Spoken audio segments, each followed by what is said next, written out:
আসসালামু আলাইকুম। কেমন আছেন সবাই? আমি আসলে রান্না করেছি মাত্র। তো রান্না করার সময় আমি চেষ্টা করেছি যে মানে একটানা রান্না করে যেতে।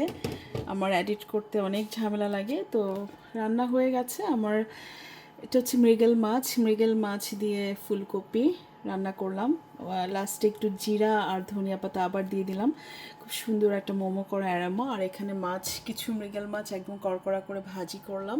কিছু অবশ্য আমি একটু ইয়োগার্ট দিয়ে ম্যারিনেট করে রাখলাম। ইয়োগার্ট, হলুদ মরিচের গুঁড়া, একটু রসুন পেস্ট, লবণ, কারণ সেটা আমি আগামীকাল করব ইনশাল্লাহ। আজকে অবশ্য এই রান্নাটা করতে আমার প্রায় 40 মিনিটস লেগে গেছে। তো মাগরিব নামাজের আজানও হয়ে গেছে।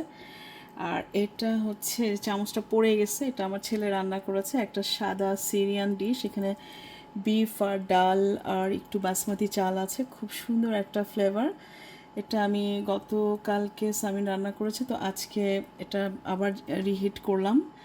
আজকে খাবো আমি, যদিও বাচ্চারা একবারই খায় আর খায় না, সেই জন্য অনেক বেশি এমন রান্না করলে কিন্তু এটা মানে অনেকটুকু ওয়েস্ট হয়ে যায়। আমার ছেলেকে বললাম যে তোমরা যেহেতু একবেলার পরে আর খাও না, অল্প করে রান্না করবা। তো বারবারই আমি আমার ফেরত যাচ্ছি আমার ফুলকপি, মৃগেল মাছ আর এই সুন্দর একটা গন্ধ ধনিয়া পাতা জিরা, খুব সুন্দর একটা মানে ঝোল ঝোল তরকারি রান্না করলাম। তো এই আমার রান্না প্রায় শেষের দিকে। আর রান্নার পরে আমি সাধারণত একটু কিচেনটা ক্লিন করার চেষ্টা করি। তো যেটুকু পারলাম, আমার এই যে একটু লেবুর শরবত বানিয়ে রাখলাম, লেবু কেটে নিয়েছি। আর এটা ফিল্টার জগ, একটু পরপর ভরে, আমার বাচ্চারাও ভরে। আর এখানে কিছু প্ল্যান্টস ছিল, ওগুলো মরে গেছে।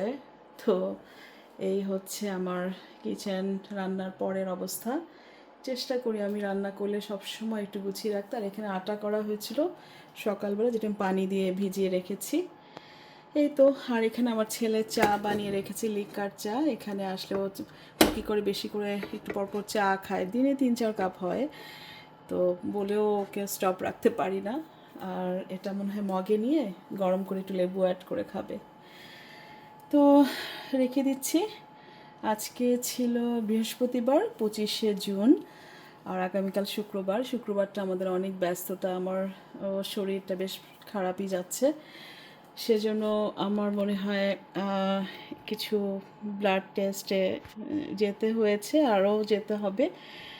আর সবাই দোয়া করবেন আমার জন্য, ভালো থাকবেন। তো আল্লাহ হাফিজ, আসসালামু আলাইকুম। এখন মাগরিব নামাজ পড়তে যাব আমি, নামাজের ওয়াক্ত হয়ে গেছে। তো আমিও সবার জন্য দোয়া করি। আজকে ভেনেজুয়েলায় প্রচুর ক্ষয়ক্ষতি, প্রচুর বড় ভূমিকম্প হয়েছে, এত মানুষ মারা গেছে, ক্ষতিগ্রস্ত। ওদের জন্য আল্লাহ সাহায্য করবেন, যেখানেই যেই ধর্মেরই হোক, সবাই তো মানুষ। আল্লাহ ওদেরকে এই ক্ষয়ক্ষতি সামাল দিয়ে ওঠার এবং স্বজন হারানোর বেদনা সহ্য করার আল্লাহ ক্ষমতা দান করবেন ইনশাল্লাহ। আর আরও জাপান আর ক্যালিফোর্নিয়া হয়েছে শুনলাম, ওখানে অনেক বেশি ক্ষয়ক্ষতি হয়নি।